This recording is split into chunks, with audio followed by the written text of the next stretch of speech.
I have sent it, sir. I've sent it. Let me check that. Okay, sir.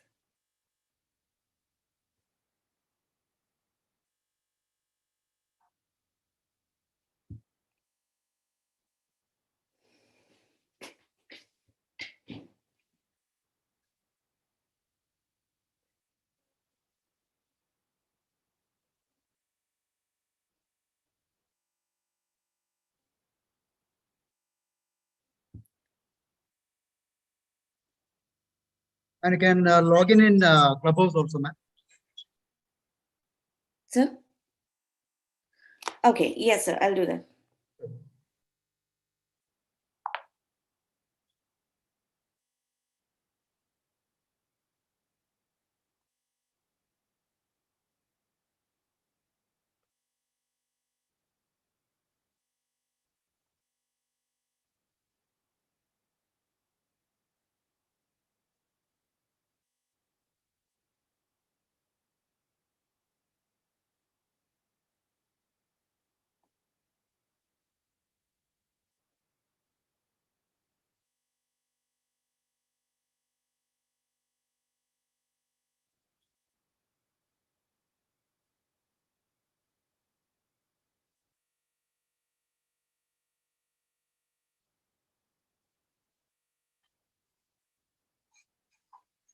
Now, how do I put it on mute, sir? No, ma'am, no need for you to put it on mute. Okay. Actually, you have to, you don't need to put your mic mute, but your speaker, you have to reduce the volume. Phone speaker, is it? Phone speaker.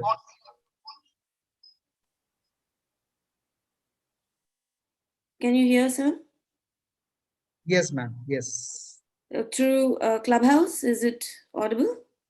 No, now you have to accept my invitation as a speaker. Okay, yes, join as a speaker.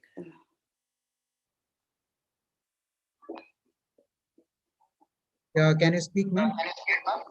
Can you hear me, sir, now? Yes, ma'am. I'm able to hear you. Okay, so I'll leave this aside. So now, do you have any echo? No, not on my side, sir. Yes, so now everything is set properly. Okay.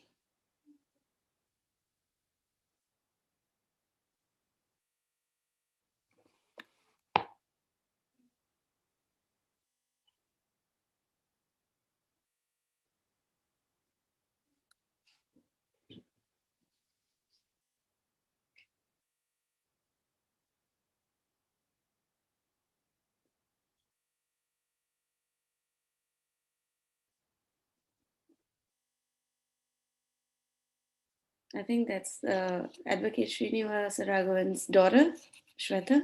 Yeah. Yeah. You can interact with her. You can unmute her also if you want. Oh, I think. Hi, Shweta. Hi,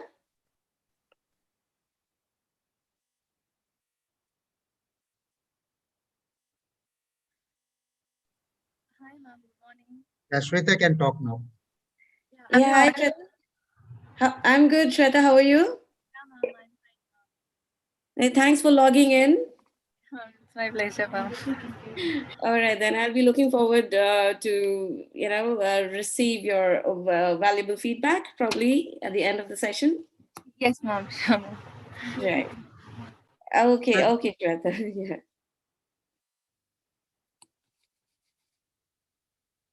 So your slides are visible, ma'am? No, sir. Oh, yes, they are. Will there be any audio or sound in that?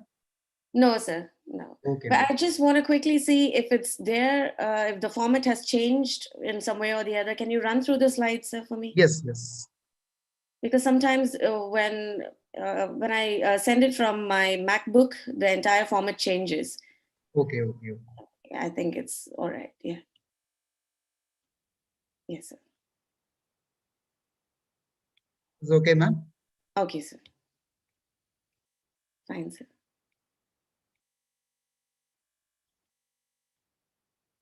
Well, the summary slide, I just mentioned a few things, but if you want, I can work on it a bit more and send it to you.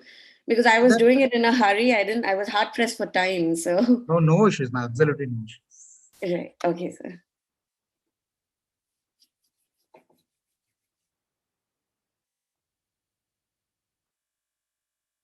So just check for the audio where you're able to hear, ma'am.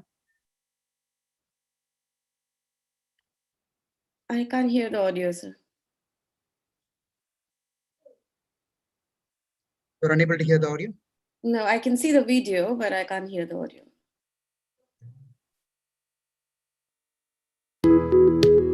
Now I can hear it.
And now we can start.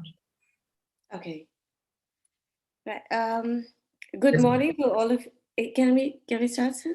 yes, ma'am. Can I do an intro for you so that Sure. Yes. please. Happy morning to all. I take pleasure in inviting you all for this Learn to Read, Read to Learn session organized by Readabit.in, India's most innovative library service, and Owl's Library.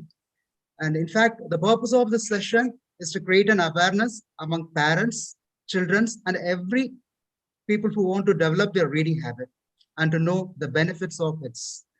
So I take pleasure in inviting today's speaker for the session, Mrs. Pinky Shama. In fact, she has a huge credential in her experience in various fields.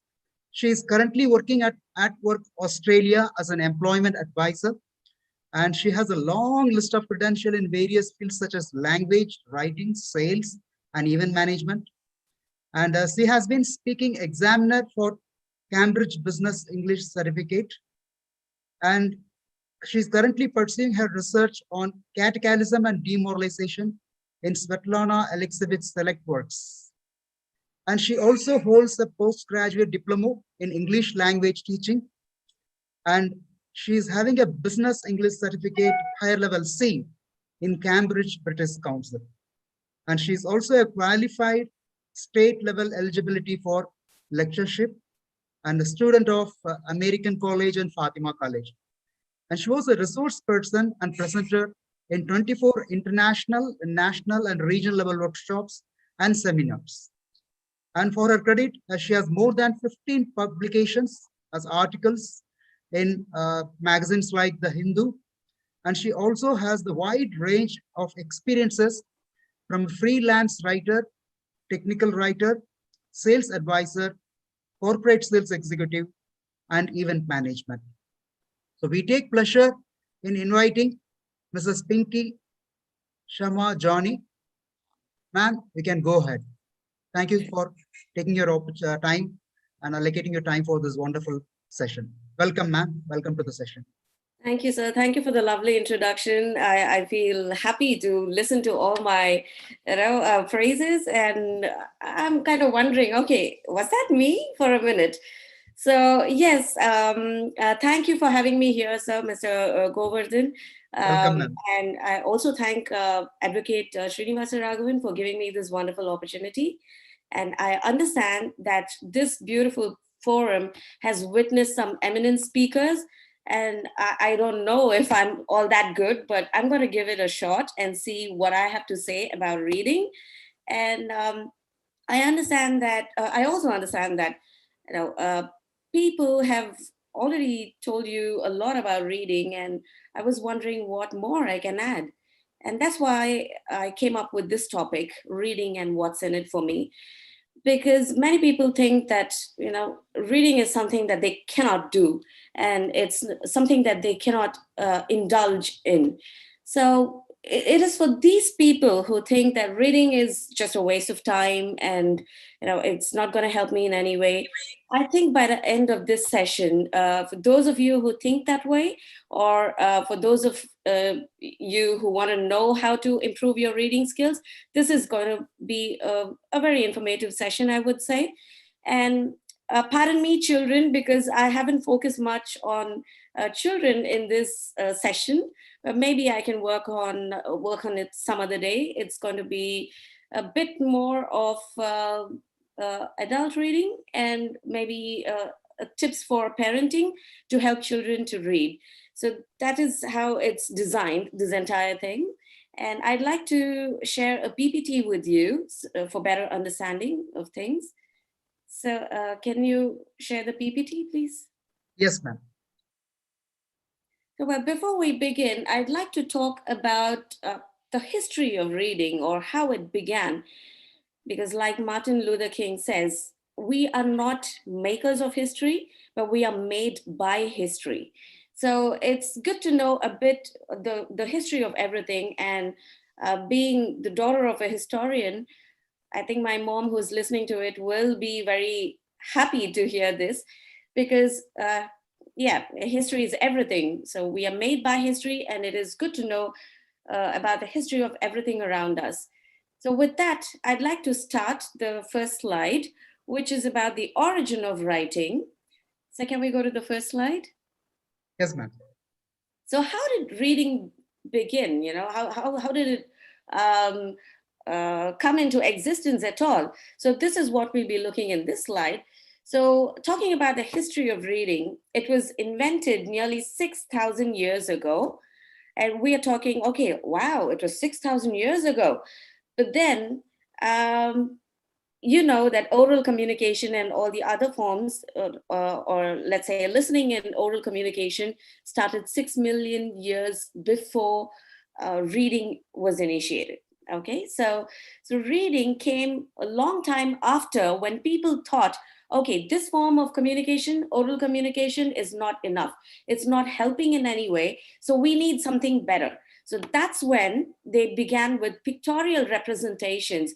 And this began in with Sumerian pictographs, like the one I've shown you on the screen, or I've shared with you on the PPT. And as you can see, over the years, even the pictorial representation took a beautiful form in a way which we are able to understand now.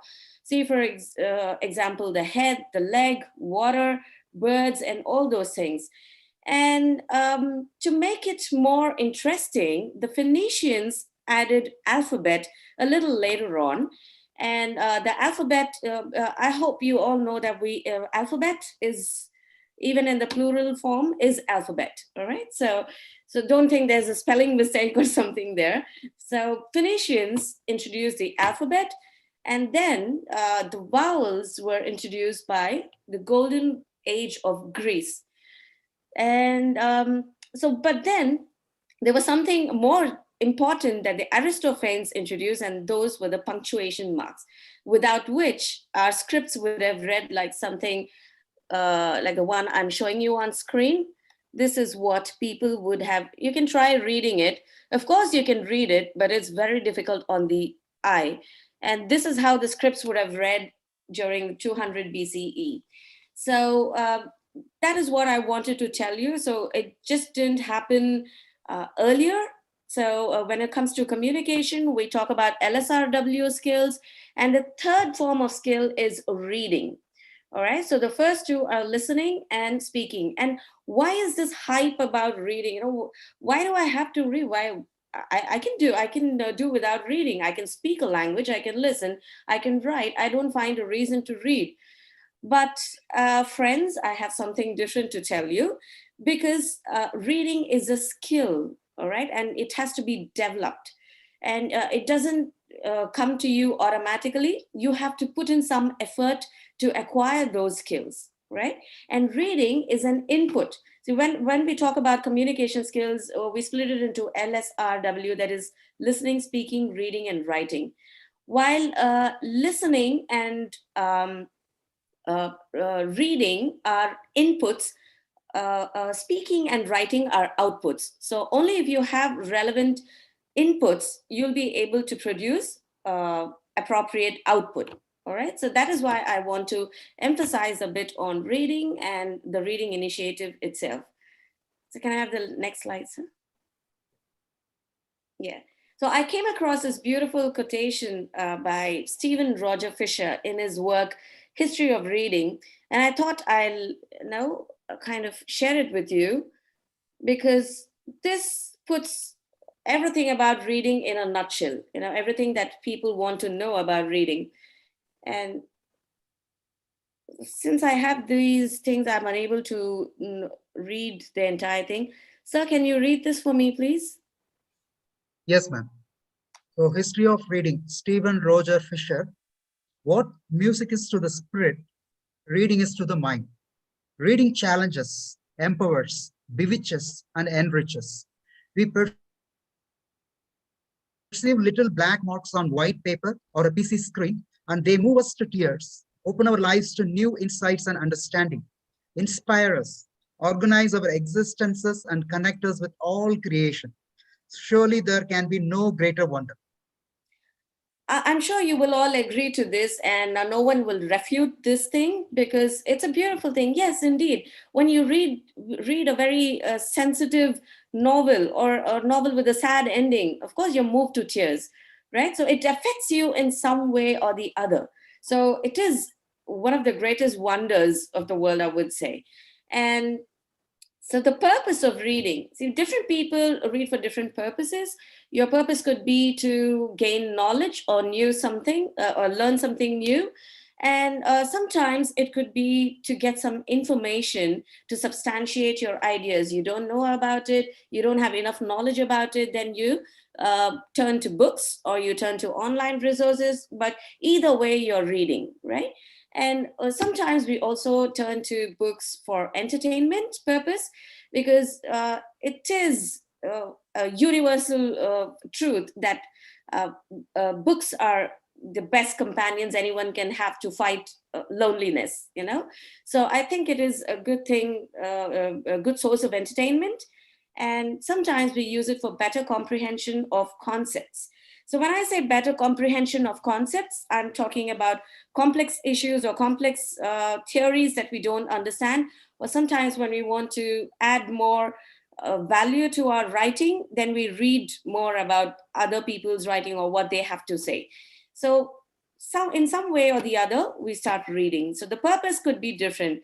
And one important aspect I'd like to reiterate here is it is unavoidable.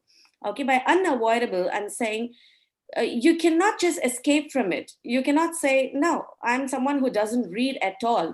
Intentionally or unintentionally, we do a bit of reading every day, as part of our daily routine. Say, for example, I got this nasal spray yesterday. The doctor suggested that I use it, but he didn't tell me how to use it. And to know how to use it, I had to read the instruction manual. And that's when I knew that it was, I didn't have to press it, but I had to pump it like that. Okay, so I had to read there again. So when you get a text message, let's say a WhatsApp forward, or when you use your social media, when you use your phone, you are reading unintentionally. Let's say you say, okay, I'm a person who doesn't use the phone at all. I'm someone who watches TV. I watch news. Then, of course, there again, you have the marquee tags with breaking news or the flash news below. And will you say that you don't look into it, you don't read it? Of course, we do. Even when it comes to cooking, you check for expiry dates, you check for instructions, you check for ingredients. So, some way or the other, we're all reading intentionally or unintentionally, and therefore it is unavoidable. Okay, it's just the purpose differs. And I'd like to quote Francis Bacon here. In his Of Studies, he says, reading maketh a full man, conference a ready man, and writing an exact man. He could have said, okay, conference maketh a full man, or writing maketh a full man, but he didn't do that. He said, reading maketh a full man. And what does that imply? What does that suggest? It suggests that reading makes you complete. You know, and it makes you ready for any kind of situation. See, let's say when it comes to conference here, we mean discourse or a conversation or a debate or any kind of vocal scenario that you're involved in where it requires oral communication. So only when you're well read, you'll be able to discuss certain things, right? And even when it comes to writing, when you don't have enough knowledge, when you don't have enough input, like I told you, reading is input. And when you don't have enough input, you cannot expect to write well. Okay, so that is why I wanted to quote Francis Bacon here. And I like this quote a lot. It means a lot. And Francis Bacon is known for his aphorisms, his pithy form of writing.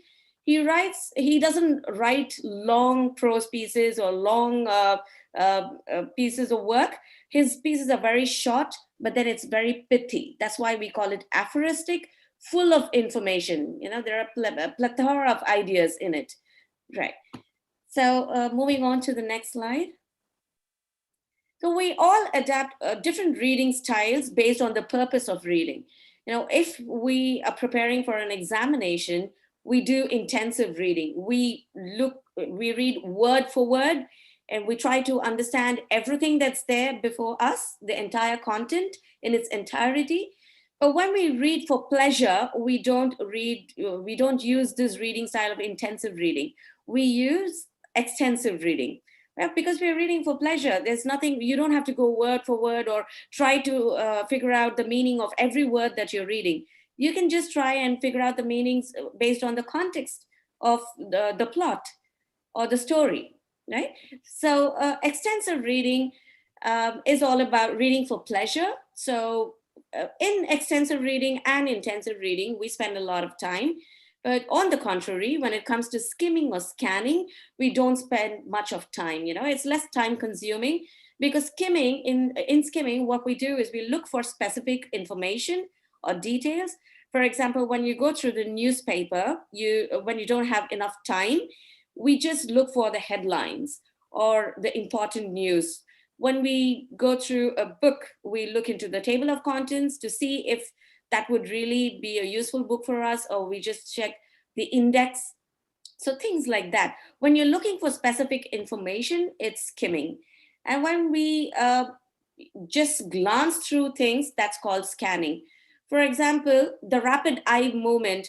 and you're not focusing on anything much, let's say a tourist guide, a map, or maybe a guide that you have, or a pamphlet that's circulated to you, you don't pay much attention to it.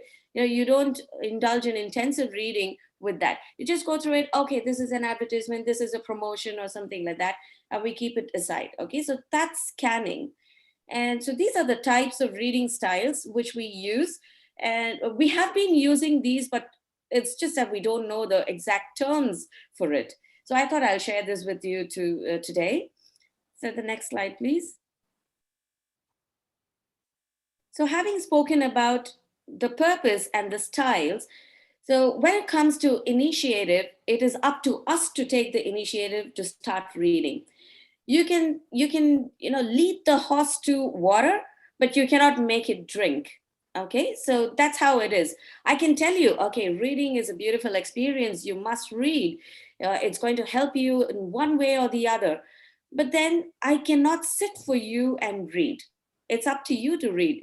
But when it comes to children, it's a different thing. When it comes to now kindling the interest of reading in children, it is a process, I would say. And the first thing is to read to children. How many of us have read to our children? As a mother, I have read bedtime stories to my son, but now he's grown up, he's 10 and he's reading by himself. So he doesn't want me to read anymore. But my mother used to read to me when I was a child. And I'd say that was a great source of inspiration for me to start reading. She would buy me all these books, not just English ones, the fairy tales, the fables, which teach good morals. And then she would also pick those books with these fancy pages in which they're beautifully cut out, because it was very attractive. And I would wait for my mom to come and read to me, just to see those pictures and have a good time with mom, right? So read to children and ensure that the books that you read are interesting. Read illustrated books in the beginning to young kids, because illustrated books have pictures in them which they can see and visualize and imagine. It's easier for them to imagine, right? Because children are still in the learning phase, and it's good to start with illustrated books, and then read along with them. After you read aloud to them, start reading along with them. Maybe make them read a bit, and then you can read furthermore. Something like that. That is very interesting. And it doesn't have to be in yeah, like I told you, it doesn't have to be in English. It could be in your regional language, Tamil, Hindi, Gujarati, Malayalam, or whatever it is. But just read, all right? And because my mom, though we are not Tamil speaking people, she used to read Kutti Karadi Mishka. I still remember that. That's one of my favorite stories in Tamil. Yeah, it was a beautiful thing. And we used to, and my mom had this beautiful way of reading out to me. The modulation that she uses, it was not just this monotonous thing to put me to sleep, but then she had a beautiful modulation, and she would raise her tone and make it more exciting. So do it that way, and it's going to help them as readers in future. And ask your children to read and narrate. I think this many of them have already spoken about. The eminent speakers who have been here in this forum, they've already talked about this in detail. So to read, yeah, it's a beautiful thing. Ask them to read and narrate it. It doesn't have to, they might be reading in one language, maybe in English, but they don't have to narrate it in English itself. It could be in your own mother tongue. It's just to know that both of you are on the same page. You know what I mean? Both, like, yeah, you know that the child has made an attempt. Okay, the child has read something. And for all you know, you might be surprised with the interpretations they come. They perceive things in a very different way. Children have a different way of looking at things, right? So please do read and make it an enjoyable experience. And do enroll kids in reading programs. For example, my son is enrolled in the winter reading challenge, which is an initiative from their school, the school library. And they can borrow up to 10 comic books or 5 novels to read during winter holidays. And they would have to record it. They're given a form and they have to record it and get the signature of the parents. So he does a bit of reading now, and I'm happy about it. And it's a good thing because they take up responsibility and they become more accountable towards what they're doing. So I think it is good for parents to enroll kids in such reading activities and programs. And here I would like to mention about Mr. Govardhan's innovative initiative of this online library. It's such a good thing, especially during pandemic when everyone is petrified to step out. I think it's a beautiful initiative that he's come up with. With a click of a button, you get books delivered to your home. So what more do you want? You cannot complain that, okay, I'm unable to go out, I'm unable to go and browse for books in the library. You don't have to do that. You just have to select the books online and then click it, make an order, and then for a very minimal charge, I think it gets delivered to your place. So it's a very good initiative, Mr. Govardhan, and I really appreciate it. I think it's a great initiative, especially in Tamil Nadu. And yeah, but I don't know if it is elsewhere too, but as far as I know, it is in Madurai, I suppose, isn't it, sir? Yeah, we are serving across the wherever they are. We will send it by courier also. Oh, that's wonderful. That's wonderful, sir. Right. Okay, sir. And it's not about reading and enrolling them and just forgetting about it. So reward your children for reading. Reward them. It doesn't have to be money or more books. Okay, that can be intimidating at times. It could be as simple as a favorite snack. You could prepare them a favorite snack or something like they like, so that they'll be interested to do more. Okay, so if I read, mom is happy and she's going to make me this. So they'll be expecting at least that way they'll be able to read more, and develop this habit and develop a love for the skill itself. And as parents, we have a great responsibility. We have to practice what we preach. Okay. So it's not enough if you tell your children, okay, you haven't been reading for a long time. Why don't you pick up a book and start reading? That's not going to happen if you are going to sit in front of the television and watch serials and movies and ask your child to read. So, what do you have to do? When your child is reading, sit along with them. Maybe if your child is using the study table, you can sit beside them on another chair and take a book and start reading. Okay, that way they will draw inspiration from elders, because children tend to imitate us. They pretend that they are us, and they like to do things that the adults do. So it is important to be good examples. You set an example for them, because they're going to emulate you in every process of their growth, right? And as individuals, I would like to, this is just common for everyone. When it comes to reading initiative, you need to make up your mind. Okay, convince yourself and prioritize accordingly. I've heard many people telling them, oh, I just don't have the time to do it. I have so many things, I'm engaged with so many other things. I just don't find time for myself. And how do I, spend time reading? No, that is just a lame excuse, I would say. All right. If you know how to prioritize and organize your time, then you can definitely set aside some time for reading. At least just like 30 minutes or 15 minutes every day will be a great initiative. Okay. So, with that, we'll move on to the next slide, sir. Right. We're talking about the benefits of reading. Many people think, oh, what is it in for me? So here I am to tell you what's in it for you. Certain points here would sound repetitive, but for some it might be just a brainstorming session. But for some it might be informative. You might be taking home something new. So I thought I'd include this picture here that I took from Buffer blog, and I have mentioned about the picture credits below, because I don't want to get involved in copyright infringement. All the other images are mine, but this one I borrowed from Buffer blog. So I have mentioned about the picture credits too. So let's talk about the benefits of reading. So, what happens to me when I read? So, it's a form of mental stimulation, they say. We've heard people saying that an idle mind is a devil's workshop, right?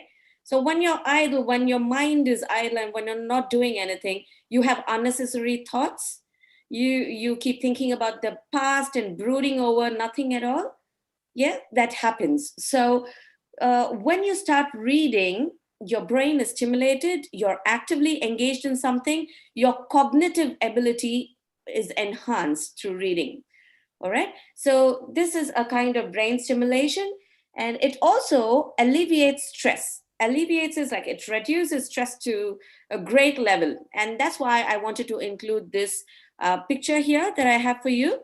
It says that reading for at least 6 minutes in a day reduces 60% of stress.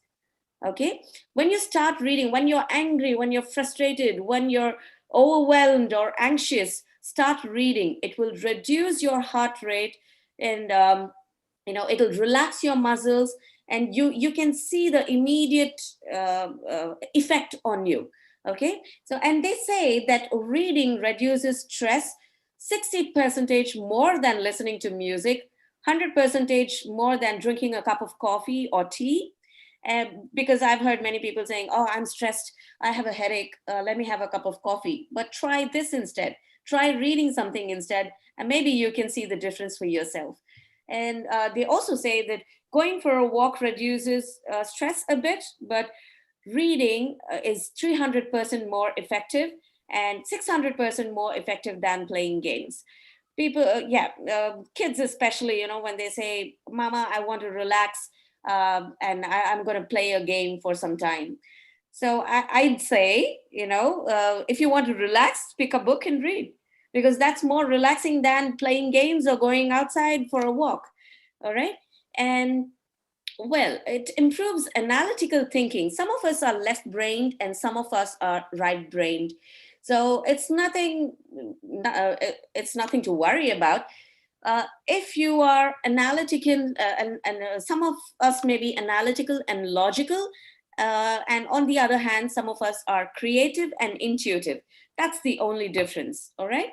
So if you want to improve your analytical thinking, you might be creative, you might be very expressive in what you're saying, but if you want help with being more logical with aspects, then I would suggest that you start reading, because it improves your analytical thinking in innumerable ways that I can think of, right?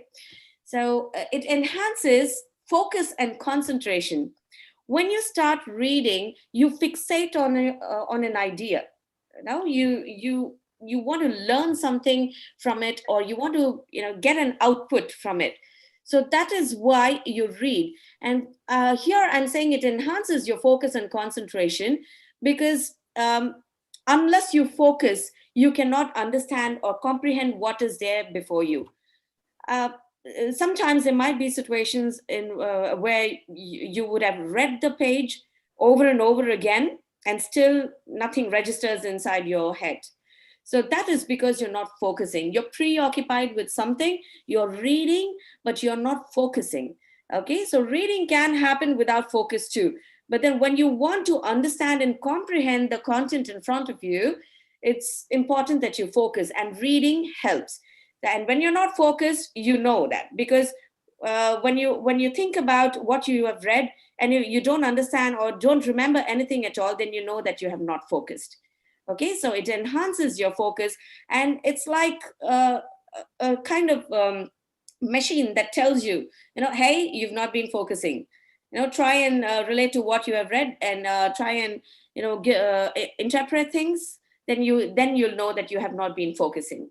Okay, so it's great for vocabulary expansion. Yes, you come across new words every day. When you read something, I come across some new word or the other.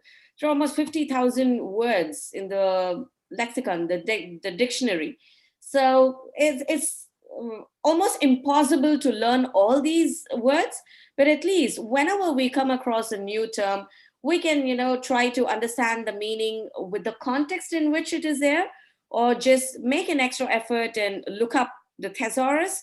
And especially if it is on screen, it's even more simpler because you just have to right click and you have synonyms. The thesaurus is there, and you have different synonyms, the different words that relate to that particular word. So it's a beautiful experience. You come across so many words, and every day is a learning process. At least for me, that's what I feel.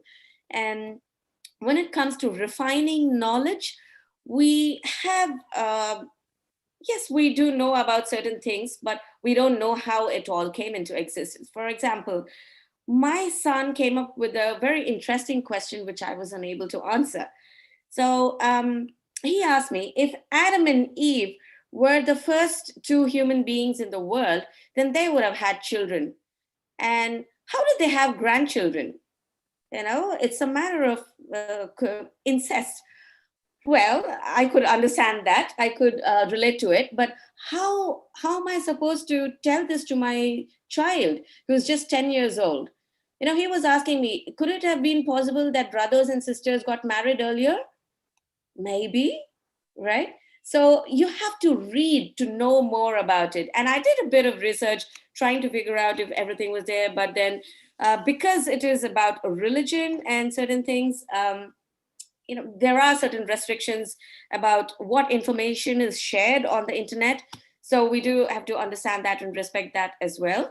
But certain things that you can't talk to people about, certain things that you can't discuss with your immediate family or friends, you can always look up in a book, or you can turn to useful resources. That's what I'm trying to say here.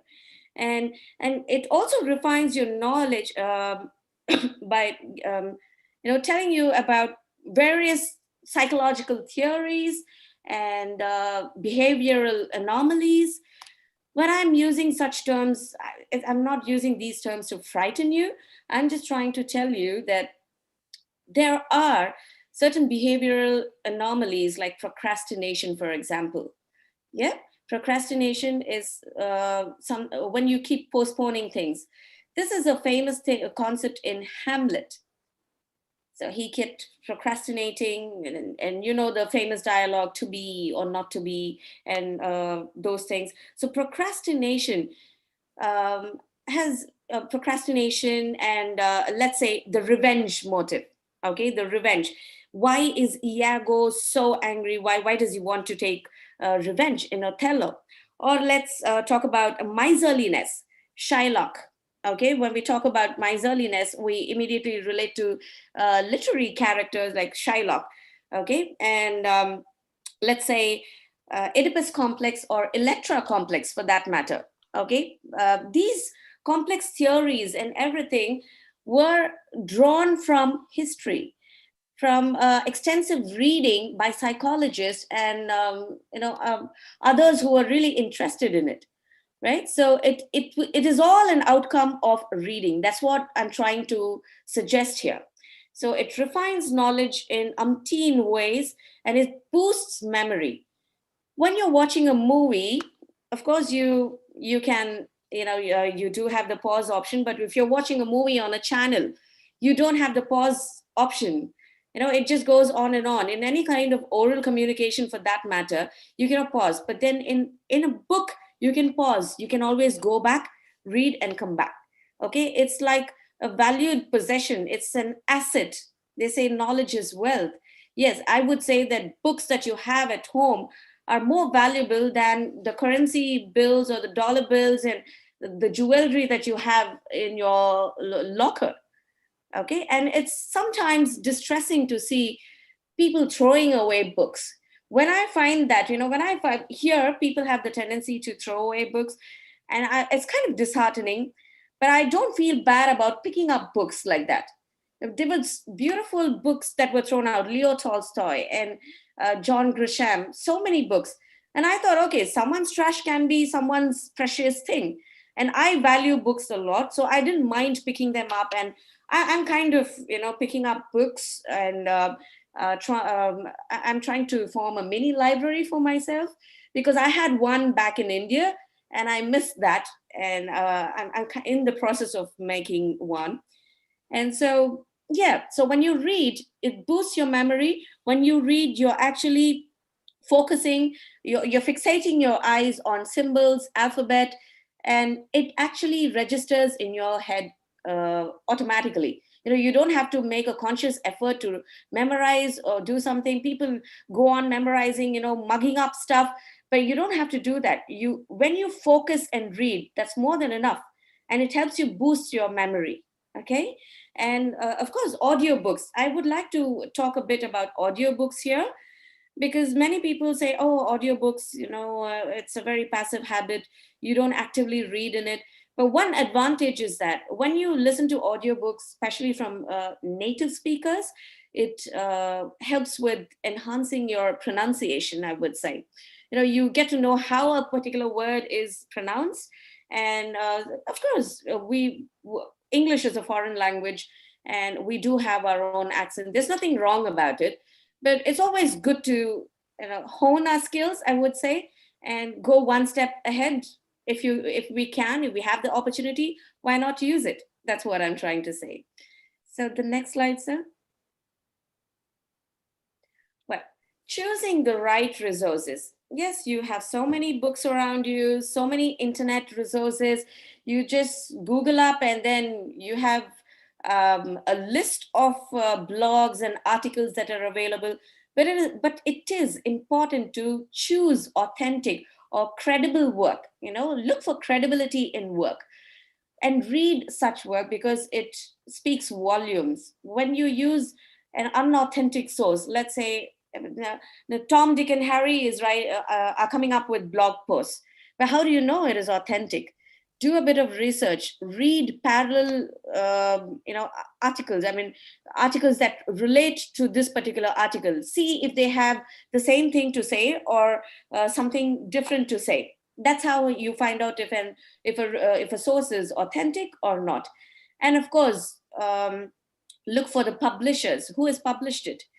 And I would say that books, with hardcover books, or of course PDFs, and books written by authors are definitely authentic and credible, because you have someone to question. Okay, but unauthentic sources, sometimes the author's name is not there. You just have a blind publisher, and you don't even have details of when it was published, on whose account, and such stuff. So it is always good to choose what you read. And I would say that not all books are good books. There are some bad books too. Okay, there are some useless books too. So it is up to us to choose the most appropriate ones, and look for credibility, especially. And of course, like Mrs. Shanti mentioned in her session, you have to choose age appropriate books. Yes, it is very important. And she gave an extensive list of books, which I was, when she was talking about it, I was like, yes, I've read this, I've read that. The Nancy Drew and this thing, I was so excited, because those books I read in school are still being used, and that's something amazing. So ensure that your child is reading something age appropriate, so that you don't end up in readicide, like you kill the joy of reading, right? So it's important that you use, see, for example, kids can read fairy tales, and after that they can start with moral stories. And teenagers can read stuff like chicken, what was that, the chicken soup or something like that. It was a long time ago and I forgot about it. Chicken soup for teenage soul or something like that. I remember reading that when I was in my teens. And yes, just progress step by step, because books can have a lasting impact on you. And once you choose a wrong book and start with it, and if you don't like it, you will end up disliking the skill itself. You'll end up disliking the habit of reading itself. So choose wisely, because it has a lasting impact. And read reviews. So if you're having difficulty choosing the right resources or right books for you, I would suggest that you read reviews and blurbs. Reviews are available online, and blurbs are there right on the book itself. If you turn the book, you find the blurb behind, and some of the reviews are also there on the book these days. So it's a good thing to know what you're going to read, whether it's going to interest you in some way or the other. So once you read the blurb and you figure out that it isn't for you, then I'd suggest that you put it aside and look for something else. You don't have to force yourself to do something that you don't like. Ultimately, it'll result in disliking the entire skill itself. And get help from experts. You have Mr. Govardhan, people who are book lovers, who know so much about books. You can get help from experts. For me, I'd say that my teachers guided me, but above all, my parents. My parents were a great source of inspiration because both of them were voracious readers. They were very passionate about reading, and the vocabulary that they had and everything, and they have been a great source of inspiration for me, both my parents.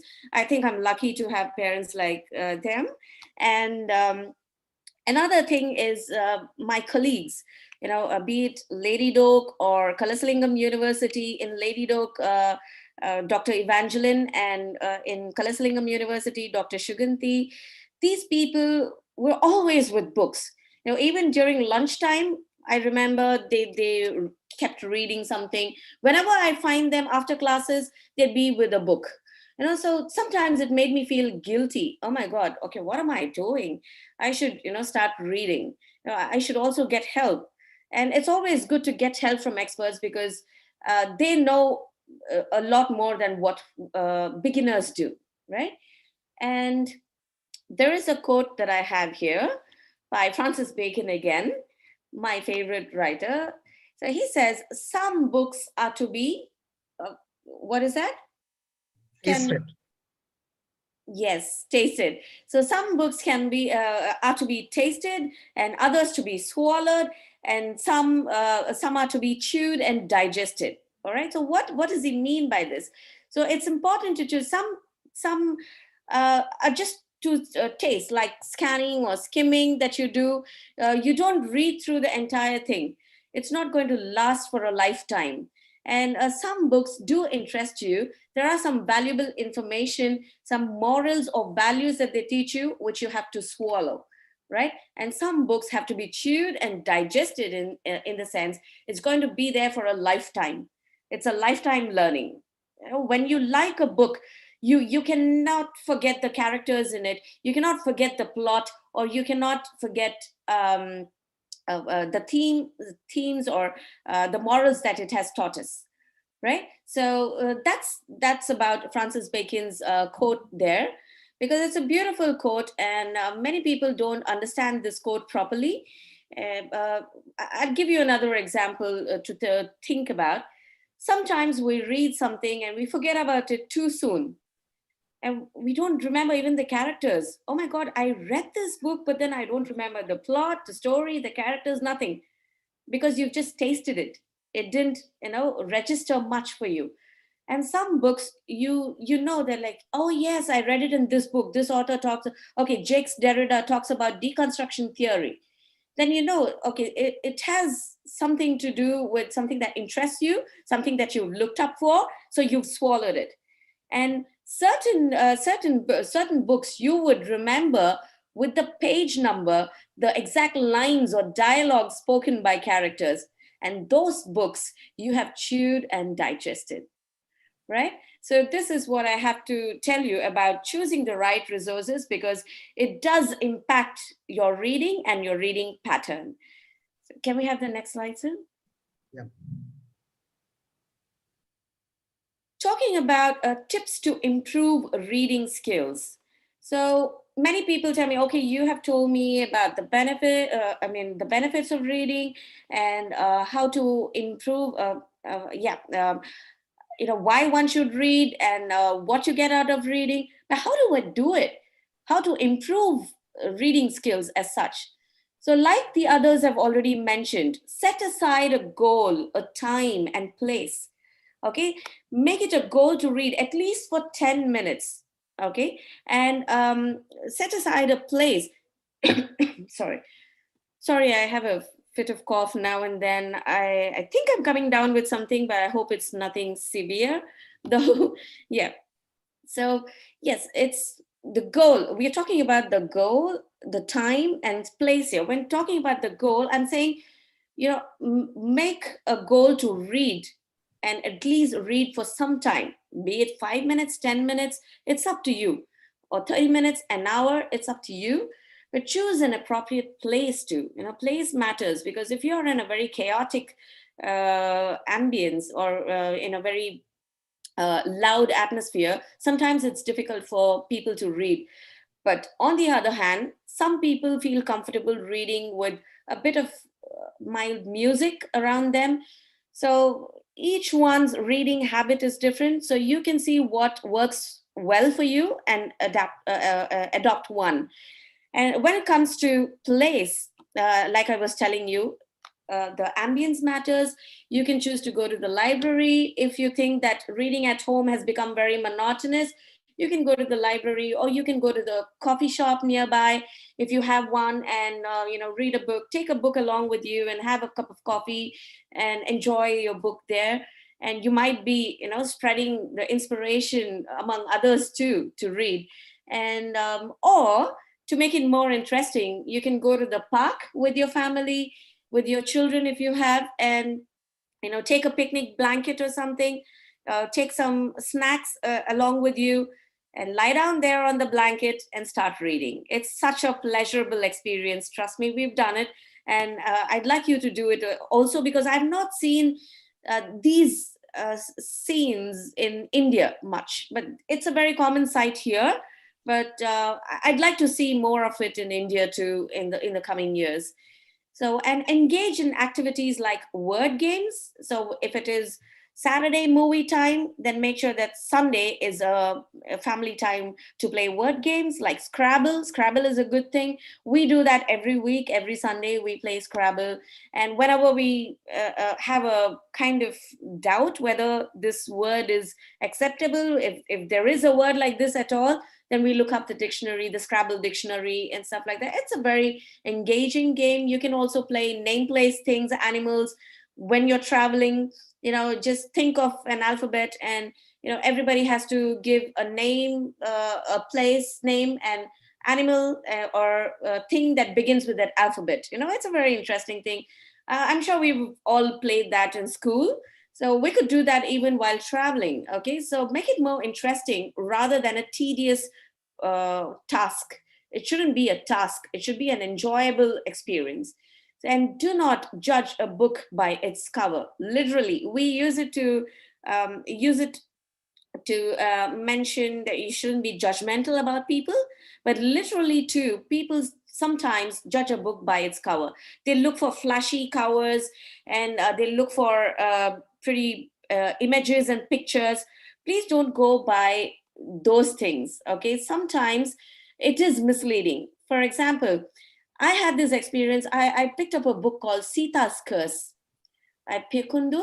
And yeah, and it was, I thought, as soon as I saw the title, I thought it must be something to do with Ramayanam, where Sita probably was unhappy, and could be a retaliation of Sita in this work. That was my understanding. But when I read the book, I was in for a shock, because it was completely erotic. It was nothing but a sexual implication of womanhood, I think. That's it. Okay. So that was not for me. And I was kind of disappointed when I started reading that. So I kept it aside. But I would definitely use it when I write some article about related to feminism, or yeah, women's studies. I could use it, but definitely not for leisure or knowledge. Nothing much in it. So I judged the book by the cover. I thought it was something else, and I made a mistake. Okay, so before you judge a book by cover, and some books, they have a very simple cover, just one solid color and the name of the author, and we think, okay, what's going to be in that? Khalil Gibran. It's just a plain cover. Okay. But there's going to be a plethora of ideas in it. You never know what's in it. okay, until you go inside and start reading. So please don't judge a book by its cover, and read good books and follow subtitles in movies. Another interesting tip is to follow subtitles in movies, because it actually helps us. I tend to do that. I do understand the dialogues very clearly, despite the accent and everything. I do understand English dialogue very clearly, but somehow I'm used to reading the subtitles there. And it helps, you get to know a lot of different words there, the slang words. Sometimes it's good to know about everything, whether you use it or not. Information is knowledge, right? So, whatever it is, try to follow subtitles in movies and the marquee tags in news channels when they scroll from left to right or vice versa. You have these in news channels flashing here and there. So please do follow that. That's again, you're doing two things simultaneously. You're reading and listening. Okay, so you're developing two skills at the same time. And also, a very interesting tip I would like to give is to sing along with the lyrics. Okay, when you like an English song, people just tend to go by the beat. Okay, they like the beat, they dance to it, but then they never sing. They know the beat, they know, sometimes they know the lyrics, they don't know the lyric. When you don't know the lyrics, just put the lyric version of it. If you go to YouTube, you have versions like that. You have the lyrics there, and the song keeps playing. So sing along, sing along, so that when you're trying to sing along, you also improve your vocabulary, your language skills, and your pronunciation. Because when it comes to English songs, they have a different pronunciation. And when you're trying to imitate and when you do the same thing, it's a great experience, I would say. Okay, and at the same time you're reading. It's an exciting reading activity too. So read whatever interests you. This I've already told you. And if you don't like something, please do not hesitate to put it away. Don't think that you have spent a lot of money, or maybe I should do it because I don't have a choice. Otherwise, it's going to be lying there. No, you don't have to worry about it. Okay, so just read whatever interests you. And if you're feeling bored, switch genres. Okay, so switch genres to develop a love for reading itself. You could read prose on one day, short story on another, fiction on one day, or it all happens as a process. At one go, you cannot start appreciating poetry in the beginning. Maybe you can start with short stories, and then start reading novels, and then read prose pieces, and then read poetry. Because poetry, requires a lot of understanding of literary devices and techniques. So it's going to take a while to reach there, but nothing is impossible, right? So switch genres to break the monotony, and develop the love for reading itself. And engage with voracious readers. Like I told you, when you're around voracious readers, they make you feel guilty. Oh my God, they're reading all the time and I'm not doing anything. You know, it is important to strike a balance. It's not good to be cool always or a nerd always. I would say that. Okay, a nerd is someone who is immersed in books and doing nothing else at all, doesn't socialize well. No, don't be like that too. Strike a healthy balance between your social life and your nerd life. That's what I would say. Read, be well informed, and that's how you can engage with people.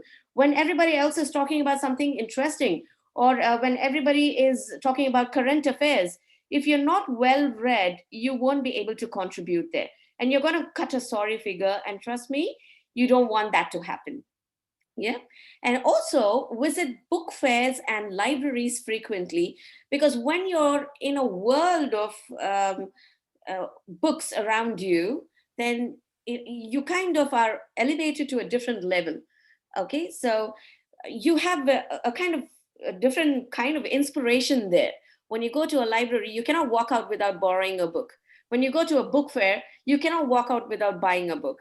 That's how I feel, at least. I don't know how the others feel about it, but it is a great thing, because you see all those books and you will definitely be fascinated by one book or the other.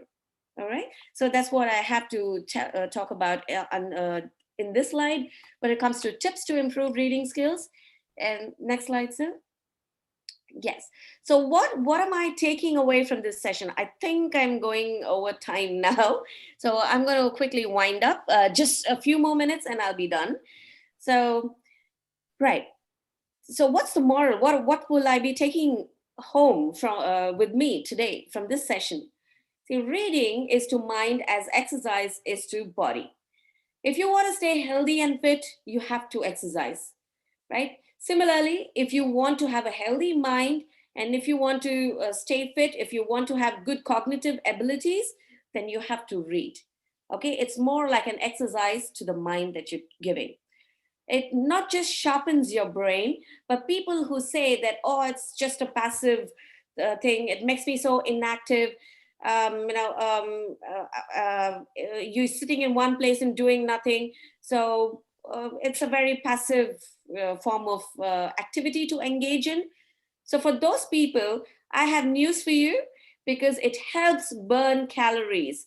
Okay, 30 minutes of reading actually helps you burn 42 calories when you're sitting and 47 calories when you're standing.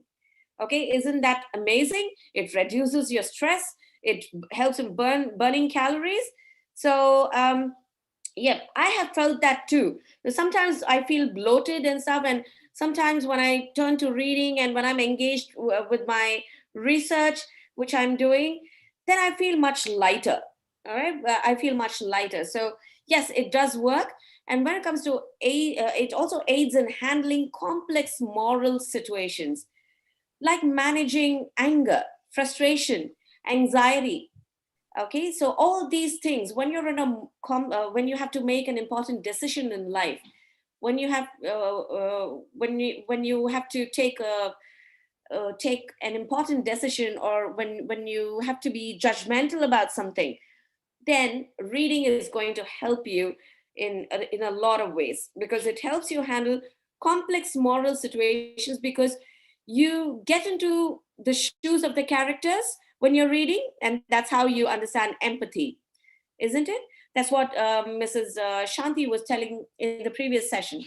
You know, sorry. Oliver Twist learned what, children who read Oliver Twist learn what hunger is, what poverty is. Even for a bowl of gruel, Oliver has to get beaten up, right? So that's the situation. So it's easier to handle complex situations when you're angry, when you're frustrated, when you take some time, when you're well read, you will know how to handle any kind of complex situation, because you have been in the shoes of other characters and you know how it is. So you have experienced it mentally, so you will know how to handle the situation. And it is a skill. Reading is a skill developed over years. It doesn't happen overnight. It's not like, okay, I start reading today, tomorrow I'll read 100 pages and then I become a great reader. No, it doesn't happen that way. Okay, it's a gradual process. It has to happen step by step. Okay, and when you sit and try to read everything at one time in your first attempt, it's going to be an information overload for you. You will end up with a mental fatigue and never return to reading. Okay, so ensure that you don't bite more than what you can chew. Just start slowly. It's a gradual progress. It's a step by step progress where you start reading little things and then you start with bigger things. Like ma'am said, like Mrs. Shanti said, start with abridged versions, then you can go for the original versions, right? And make it a routine. Ensure that reading happens as a routine, or even if not daily, I would say at least on alternate days, but not less than that. If you say, okay, I'll read once a week or twice a week, it's not going to help in any way at all. Okay, so if you want to be a lifelong reader, then you have to bring it into your routine. You have to bring reading into your routine and set a time and place for it too, to help you become a lifelong reader. And one thing that I have to say is practice, practice, practice, because I can only lead the horse to the water. I cannot make it drink. Like I said, it's up to you to take the initiative and move ahead. I think there's one more slide. Is that so? Yes, Yeah, that's the summary slide that I have. But if you want more details, or if you want a detailed outline of it, I can do that. But I was hard pressed for time and I couldn't complete it well. So that is what I have to tell about reading and how I started reading as a child and my journey through reading. And I'd also like to mention about what I'm reading now, because reading is all about interpreting, and people think that what I'm reading can be very depressing. My research is all about cataclysm and demoralization. So Svetlana Alexievich, she was she is an investigative journalist who goes around interviewing people who are victims and survivors of war and disaster. So, what will they have to say? All their sad stories, nothing else. So, it's all about amputation, bloodshed, gory deaths all around. But some people say, how are you reading all these things? Why did you choose this? You could have chosen some novel or something and analyzed the characters. But I challenged myself. I challenged myself to do something bigger, something that not many people would want to do. So that's why I chose this. And I don't feel depressed reading these, because these teach me new things, new values. They've taught me, these books have taught me how to handle complicated situations. Gone are those days when I used to complain about little things. Oh, I don't have this, I wanted this in this color, but you got it, you got something different. Every little thing we used to complain. But gone are those days with these books that I have now, because I've been reading about trauma and coping with trauma and stuff like that, and those devastating episodes that people go through. And we are fortunate not to have gone through such devastating moments. So it's about that. She uses a polyphonic writing style in which she records all these testimonials as they are as they are narrated. Okay, so that's about what I have to say about reading. So I have challenged myself when it comes to reading, and I hope you will challenge yourself too. And so, can I have the last slide, please? yes. Yeah. And so, stop making excuses and start reading. So that's what I have to tell you today. If you have any queries or questions for me, I'd be happy to answer them. Those who are interested can raise your hands and I can unmute you. You can ask your question.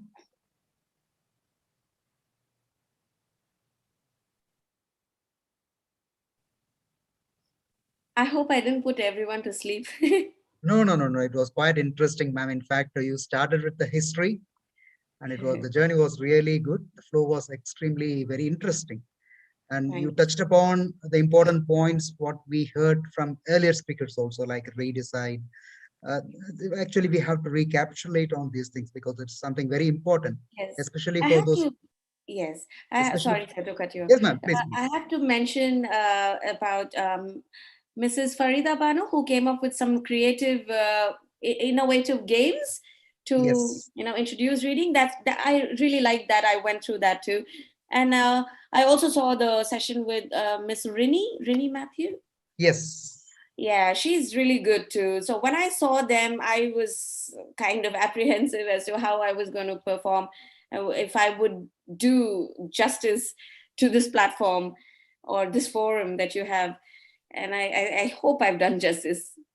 Yeah, you have done extremely well, ma'am, because it's quite interesting and a lot of new things you have added, especially on this reducing stress you compared with the music, Yes, uh, tea and coffee. That is something really very interesting yes, because everybody thinks that just if you do exercise, physical exercise, that is enough.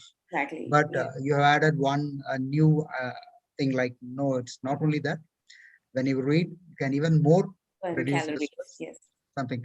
Of course, this physical exercise and this mental exercise both require to yes, take care of because normally say when because for the recent days with the advent of the technology, the physical activities has come down.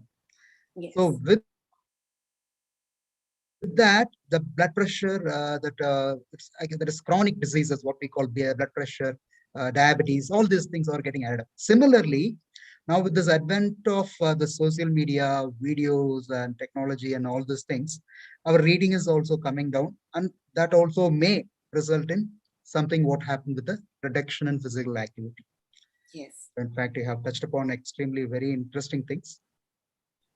And pardon me if I've been looking away somewhere, because it's always that when I sit in front of the computer to Yes, have ma'am. such Zoom meetings or webinars, it's just that I don't know where to look. It's kind of inhibiting, and it's as if Yeah. I'm interacting with a device. So when you Yes. have an audience in front of you, you can make eye contact, you can look at them. But this is kind of different, but I'm getting used to it slowly. So yeah, Yeah. But now, of course, the condition is like that. We cannot have yes, a regular physical gathering due to yes, this pandemic. Otherwise, moreover, you are also in Australia. That is one more thing. yes, So, yes, but so one way we have some advantages, of course, some disadvantages also. yes, But that's what in our services also we have merged the advantage what we have with the technology, like providing a website so that they can select the book and browse the book at the convenience of their house. And yes, there is no need for them to come all the way, so they can save time on traveling and yes. selecting the books. So once they select the books, physical books are readily available at our library. We keep it ready or we deliver it at their place. So that's how we have merged the That's traditional physical books yes, that's with the latest incredible. technology. Yes, ma'am. It's an incredible effort, sir. So I would say that now, I want you to go ahead with this, and I Yeah. just pray that this flourishes into a beautiful, big organization soon. Thank you so much, ma'am. Definitely with the support of experts and some like Srinivasa Raghavan sir's experts and people like them, blessings. Definitely, we are hoping for that. And we are, in fact, looking forward for volunteers. And right now, we are hiring virtual volunteers also as an interns, the college students. If they are interested, they can also take part in our journey in spreading the awareness of this reading habit under a mission called ARAM, ARHAM, Awareness of Reading Habit Mission. Okay. So, so in fact, when you gave me that contact of Dr. Suganti, Dean of Mangatkar College, I have spoke to her, ma'am, and I have explained about her also, this Okay. particular thing. So Thank thanks you, sir. for, yes. So anybody has any question you can ask because ma'am is waiting for you. So those who have, you can just, yeah, Shweta, you can, yeah, please. Yeah. Hello, mom. Hi, Are you able Shweta. to? Hi, mom. It was actually very motivating to listen to you because uh, previously I used to read a lot, and during the pandemic, when it started, I was reading a lot, but in the middle, I stopped reading completely. I kind of felt a reader's block because whichever book I picked up, I ended up dropping it halfway through or with a few pages. And like last week, I started with short stories, as you mentioned, and yesterday I've started a novel. So after Oh, listening to great. you, I feel motivated and I think I should go back to reading a lot more.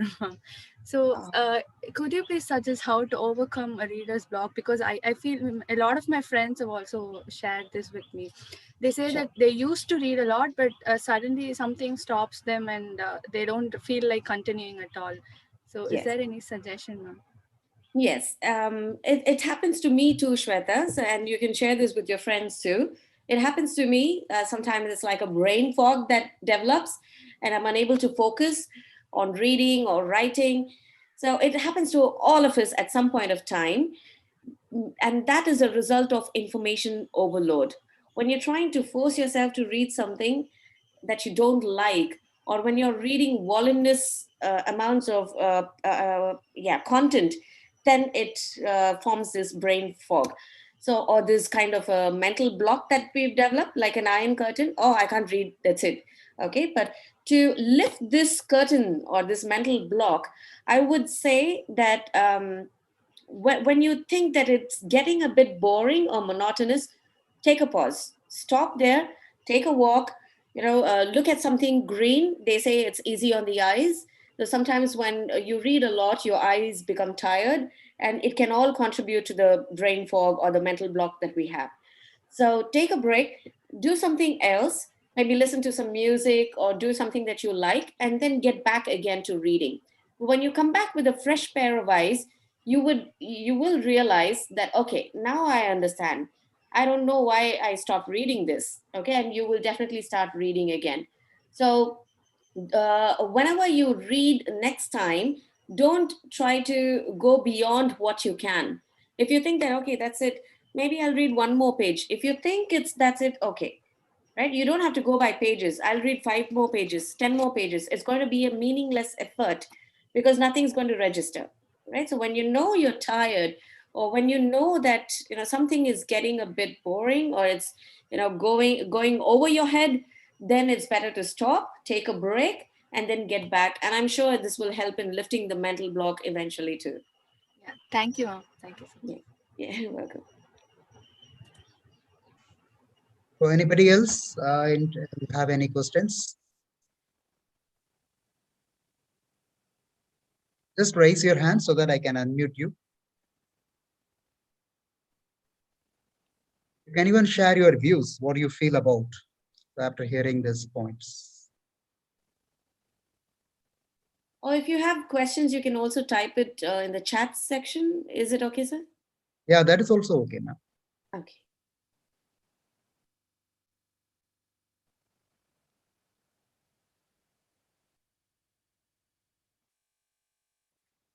Is there something that someone wants to know about or ask? And we I can think just there are suggest, 30 participants, but yeah, I we hope can I didn't just, put everyone to sleep there. no, no, they're all interested. And can you just suggest a few books which you have read recently you would like to suggest to others? Well, sorry, sir. To be honest, I've been reading more about trauma and thing. I don't know if it will interest people, but I do have one book, Man's Search for Meaning by, yeah, that's the book. Viktor Frankl, The Man's Search for Meaning. It's a very meaningful one. It's not very depressing like the other books, though. But yes, I've been reading about moral injury and post traumatic stress disorder and this. But of the books that I've read, I like this. And yes, and the other one that I'd like to share is The Power of the Subconscious Mind. This is by Jose. Yeah, can you see that? Yeah. Yes, it's visible now. Yes, and this is by Joseph Murphy. So this is good too. I like this, and I would also suggest that you read other. I would suggest that you should go back to classics. Classics like classical literature, be it Greek literature or whatever it is. It teaches us so much. Let's say Julius Caesar. It talks about betrayal, the famous dialogue, "Et tu, Brutus," which literally means "you too, Brutus." We learn so much. Okay, right from then we have so many things. So I'd suggest that classical literature, you have to turn to classical literature before learning to appreciate modern literature. So that would be my suggestion. But of late, I think I've been doing a bit of research thing, so these may not interest you, but yeah, but you can give this a try. This is a very small book and very interesting too. So it's about the Holocaust and man's search for meaning. So that's nice. So that is one question, the chat question, like Yes, sir. Joyce Neha, I think she is asking you to suggest online reading websites. Online reading websites, you have many websites like Kindle, I suppose. And I haven't tried many online websites as such, because I just tried Kindle, and I have that in my son's phone too. So we do a bit of reading from there. But otherwise, online, I would, if you want to know how to look for authentic sources online, then I'd suggest you go for articles that have been published as an outcome of a research. So that is more authentic. And if you want to look for something else, or some other by Who was it? Sorry, who asked the question, sir? It is Joyce Sneha. Joyce, by reading online, do you mean books or online books, or is it anything at all? Online books, ma'am. Online books, yeah, online books. I would suggest Kindle because that's the only thing that I have used. So though there are many other things that I've come across, I haven't used them, and I don't know how to give you leads towards it without actually using them. So, but I can give you a list. Maybe I can forward a list later on to Mr. Govardhan. I can do a bit of research on it and I can share it. Okay, ma'am. But Thank you, generally, ma'am. ma'am, those who want to start their reading, it is best to go for a hard copy because Yes, it is less of distractions. Because normally, when someone goes for a exactly. reading on screen, so normally it reminds you of whatever you regularly see it on a screen. Yes, So that is one thing. And second thing, I don't know how far it is convenient for you to look it on the screen for a quite a longer period. Uh, exactly. Even though they say that they have got a display for this or that, nothing like holding a book in your hand and feeling it and reading it without any distraction. So Exactly. because there is recently I have gone through a particular article on a brief guide to developing a deep reading habit. Hmm. So where it clearly says that use a hard copy or a paperback book because research shows you comprehend and connect information best when you read the physical pages.